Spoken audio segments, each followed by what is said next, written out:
ದೇವಾ ನಿಶ್ಚಲಾಂತನಂದನಾದ ಅರ್ಜುನನು ದುರ್ಜನನಾದ ಸೈನ್ಯವನ್ನು ಸ್ಥಿರವನ್ನು ಹರೆಯಲು ಪ್ರತಿಜ್ಞೆಯನ್ನು ಮಾಡಿದನು. ಅದಕ್ಕಾಗಿ ಧನುಂಜಯನ ಕೋರಿಕೆಯನ್ನು ಈಡೇರಿಸಲು ಮಾಡುವೆನು ಯುಕ್ತಿಯನ್ನು. ಈಗ ಅರ್ಜುನನ ಹತ್ತಿರಕ್ಕೆ ಹೋಗುವೆನು. ಅವನನ್ನು ಕಂಡು ಜಯದ್ರಥನ ಸಂಹಾರಕ್ಕೆ ಸಹಾಯ ಮಾಡುವುದು ಸಾಧಿ ರಥವನ್ನು ಹುಡುಕಾದ್ರೆ ನಿನ್ನ ಸಿನಿಮಾದಲ್ಲಿ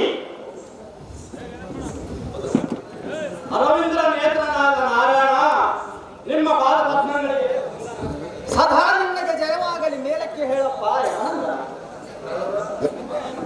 ತರುಣನಾದ ಅಭಿಮಾನನು ಇಂದಿನ ಅವಧಿ ಮರಣ ಹೊಂದಿದನು. ನಮ್ಮಂತ ಮಂದವಾಗಿ ಇರಬಾರದ ಸೌರಿ ಕಂಚಹಾರಿ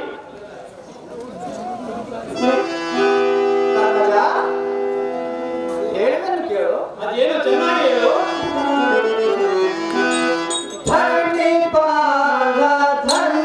ಧರ್ಮರಾಜ ಸತ್ಯ ಶಾಂತಿ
ಪ್ರಪಂಚದಲ್ಲಿ ದೈವಾಜ್ಞೆಯಿಂದ ಉಂಟಾದ ಮರಣವನ್ನು ತಪ್ಪಿಸಲು ಯಾರಿಂದಲೂ ಸಾಧ್ಯವಿಲ್ಲ. ವಿವೇಕಿಯಾಗಿ ನೀನು ಚಿಂತೆ ಮಾಡಿದರೆ ಫಲದೇನು?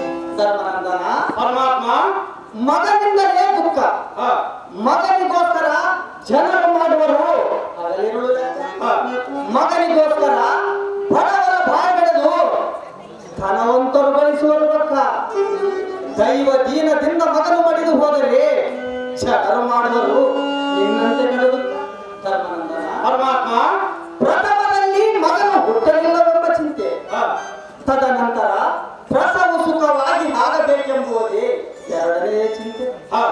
ಅಲ್ಲಿಂದ ಮಗುವಿಗೆ ಗ್ರಹ ರೋಗಾದಿಗಳು ಬಂದರೆ ವೈದ್ಯರ ಮನೆಗೆ ತಿರುಗಾಡುವುದೇ ಮೂರನೇ ಚಿಂತೆ. ಎಂಥ ಬಡತನವಿದ್ದರೂ ಮಗನನ್ನು ವಿದ್ಯಾವಂತನನ್ನಾಗಿ ಮಾಡಬೇಕೆಂಬುದೇ ನಾಲ್ಕನೇ ಚಿಂತೆ. ಧರ್ಮನಂದನ ಪರಮಾತ್ಮ ಮೆಲ್ಲಗೆ ಮಗುವಿಗೆ ಯೌವನ ಬರಲು ಧನಿಕರ ಮನೆಗೆ ಸುಳಿದಾಡಿ ಸಾಲವನ್ನಾದರೂ ಮಾಡಿ ಮಗನಿಗೆ ಮದುವೆ ಮಾಡಬೇಕೆಂಬುದೇ ಪಂಚಮ ಚಿಂತೆ. ಅಲ್ಲಿಂದ ಬಾಳ್ವೆ ಹೇಳುವುದಕ್ಕೆ ಓಡಿ ಸೊಸೆ ಮಕ್ಕಳ ಕಡೆಯಿಂದ ಕೋಲಿನಿಂದ ಹೊಡೆಸಿಕೊಂಡು ಒಂದು ಮೂಲೆಯಲ್ಲಿ ಕುಳಿತುಕೊಂಡು ಕಣ್ಣೀರಿಡುವುದೇ ಆರನೇ ಚಿಂತೆ. ಪರಮಾತ್ಮ ನಿನ್ನ ಮಗನಂತೆ ಆಯುಷ್ಯ ಮುಗಿದು ಹಳೆದು ಹೋದರೆ ಅಯ್ಯೋ ಅಯ್ಯೋ ಎನ್ನ ಮನೆಯ ಮುರಿತೆಂದು ಗೋಳಾಡುವುದೇ ಏಳನೇ ಚಿಂತೆ.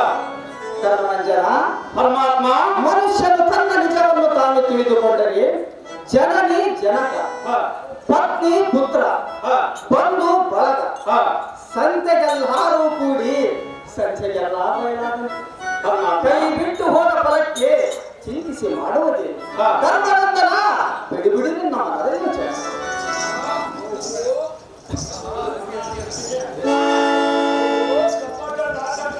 ಶ್ರೀಕೃಷ್ಣ ಶ್ರೀಕೃಷ್ಣನ ಪುತ್ರನ ಚಿಂತೆಯನ್ನು ಪರಿಹರಿಸುವುದಕ್ಕೋಸ್ಕರ ಉಪಶಾಂತಿಯನ್ನು ಬೇಡುವುದಕ್ಕೆ ಬಂದಿದೆ. ನಿನ್ನ ಅವಧಿ ಅಭಿಮಾನ್ಯವನ್ನು ಕೊಲ್ಲಿಸಿ ಈಗ ಎಲ್ಲಗೇನು ಬೇಡುವುದಕ್ಕೆ ಬಂದಿರುವಿ ಏನು ಅರಿಯದ ಮುಂಚೆ ಸುದ್ದಿ ಜಗಜ್ಜೀವ ಜಾಲಗಳಿಗೆ ಸೂತ್ರಧಾರನಾಗಿ ಅಭಿಮಾನ್ಯವನ್ನು ಕಾಲಗತಿ ಕಾಣನೆಂದು ಹೇಳುವಿಯವ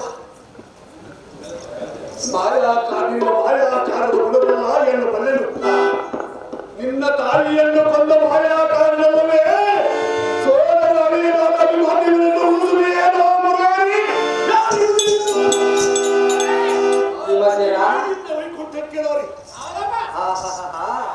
ಭೀಮಸೇನ ಓ ಕೃಷ್ಣ ಎನ್ನ ಮೇಲೆ ಎನ್ನೆತ್ತಿ ತೋರುವಿಯ ಸಹಜವಾಗಿ ಎಂದು ತೋರಿಸಿದರು ಯಾಕ ಕುಟ್ಟಿತೋ ಇಂತ ಗುಣ ಭೀಮಸೇನ ಓ ನಾರಾಯಣ ನಿನಗೇನು ಪುತ್ರ ಶೋಕದ ಭ್ರಾಂತಿಯೋ ಅಥವಾ ಅರಣ್ಯದೋಡ ಹಣ್ಣು ಕಾಯಿಗಳನ್ನು ತಿಂದ ಶ್ರಮಣೆ ಆಯುಷ್ಯ ಮುಗಿದು ಹನುಮನಿಯು ಮರಣವಾದರೆ ಎನ್ನ ಮೇಲೆ ಇಷ್ಟು ಬೇಸರ ನಾನೇನು ಮಾಡಿಲ್ಲ ಅಭಿಮನ್ಯು ನಮ್ಮ ಸಂಹಾರ ಒತ್ತಾಯ ಮಾಡಿದರು ಕೃಷ್ಣ ನಿಮ್ಮ ಕಷ್ಟಗಳನ್ನು ಪರಿಹರಿಸುವುದಕ್ಕೆ ಆ ಭಾರತೀಯನ್ನು ಬಿಟ್ಟು ದುಡಿಯುವವನ ಮೇಲೆ ಇಷ್ಟು ಕೋಪವೇಟರು ಹೋದರ ಸಾಕು ಬಿಡು ನಿನ್ನ ಭೀಕರ ಭೀಮಸೇನ ಬಿಡು ಬಿಡು ಸಕಲಂತರಾಮಿಯಾಗಿಯೂ ಸುಕುಮಾರನನ್ನು ಕೌರವರ ಕಡೆಯಿಂದ ಕೊಲ್ಲಿಸಿ ಎಮ್ಮದಿ ಇಲ್ಲದ ದುಃಖವನ್ನು ತಂದುಸಿ ಕೊಲ್ಲತೀರಪ್ಪ ಗಂಡೆ ಎಂಬ ಕತ್ತು ತಿಂದ ಪುಲ್ಲಲೋಚನೆ ನಿನ್ನ ಗುಣವನ್ನೆಯೋ ಅಭಿಮಾನ್ಯವನ್ನು ವೈರಿಗಳ ಕಡೆಯಿಂದ ಕೊಲ್ಲಿಸಿದೆ ಸೋದರಿ ಮೊದಲಾದ ಸುಭದ್ರೆಯನ್ನು ಎಂದ ತಪ್ಪಂದರಿಗೆ ಕಣ್ಣೀರು ಧರಿಸಿರಿ ಇಂಥ ಅನ್ಯಾಯವನ್ನು ಮಾಡಬಹುದು ಎನ್ನುವ ಕೃಷ್ಣನ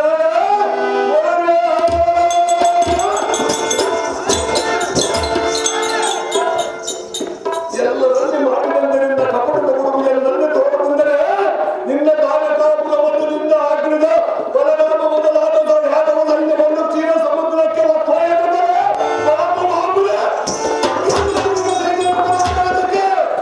ಕೃಷ್ಣ ಎನ್ನ ಕರದಲ್ಲಿ ಮೆರೆಯುವ ಈ ಕದರ್ಖಂಡವನ್ನು ನೋಡಿ ಮಾತನಾಡುವ ಭೀಮ ಓ ನಾರಾಯಣ ನನ್ನ ಮೇಲೆ ಗಳೆಯನ್ನೆತ್ತಿ ತೋರುವಿಯ ಸಹಾಯವಾಗಿ ತೋರಿಸಿದರು ಎನ್ನ ಮೇಲೆ ಗಳೆಯನ್ನೆತ್ತಿ ತೋರುವಿಯ ಸಹಾಯವಾಗಿ ತೋರಿಸಿದರು ಓ ಕೃಷ್ಣ ಬಲ್ಲೆ ನಿನ್ನ ಜಂಬವನ್ನು ತಿನ್ನದೆ, ಬಲ್ಲೆ ಮಾತನಾಡದೆ ಸುಮ್ಮನೆ, ಬಲ್ಲೆ ಮಾತನಾಡದೆ ಸುಮ್ಮನೆ, ಬಲ್ಲೆ ನಿನ್ನ ಜಂಬವನ್ನು ತಿನ್ನದೆ, ಬಲ್ಲೆ ಮಾತನಾಡದೆ ಸುಮ್ಮನೆ, ಬಲ್ಲೆ ಮಾತನಾಡದೆ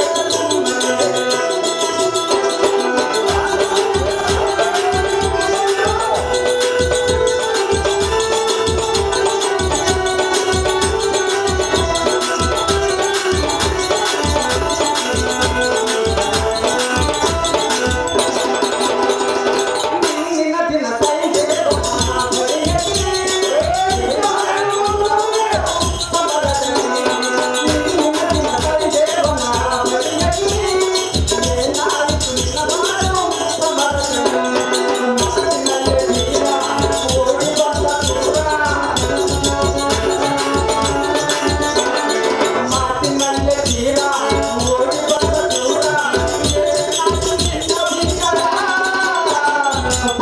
ನಿನ್ನ ಬಲ್ಲೆ ನಿನ್ನ ಜಂಬವನ್ನು ತಿನ್ನದೆ, ಬಲ್ಲೆ ಮಾತನಾಡದೆ ಸುಮ್ಮನೆ, ಬಲ್ಲೆ ಮಾತನಾಡದೆ ಛಲಾಪಕಾರಿಯೇ ನೋಡ ಕೃಷ್ಣ ಮತಮುಖನಾಗಿ ಹೊರಗೆರು ಈ ಚಕ್ರಪಾಣಿಯ ಮೇಲೆ ವಿಕ್ರಮಂತೆ ಕಥೆಯನ್ನೆತ್ತಿ ತೋರಿಸಿದ ಸಹಾಯವಾಗಿ ಎತ್ತು ತೋರಿಸಿದರು ನಾರಾಯಣ ಹಾಗಾದರೆ ಸ್ವಲ್ಪ ತಾಳು. ನಿನ್ನ ದಿನಚಕ್ರ ಬಿಂಬದ ಮುಂಭಾಗದಲ್ಲಿದ್ದ ಜಯದ್ರಥನೊಡನೆ ಏನಾಯಿತು ನಿನ್ನ ಬಾಳು ಅದು ಎನ್ನಗೆ ಮೊದಲು ಹೇಳು.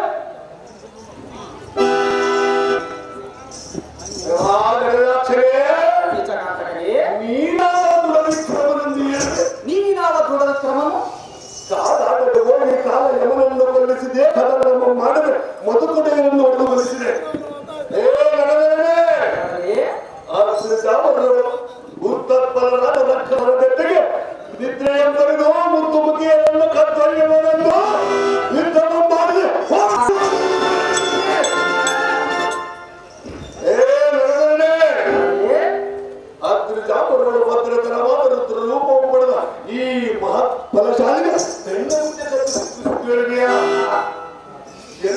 ರೋಷ ಭೀಷಣದ ಮುಂದೆ ಇಂಥ ಹೇಳಬಹುದು ಈಗ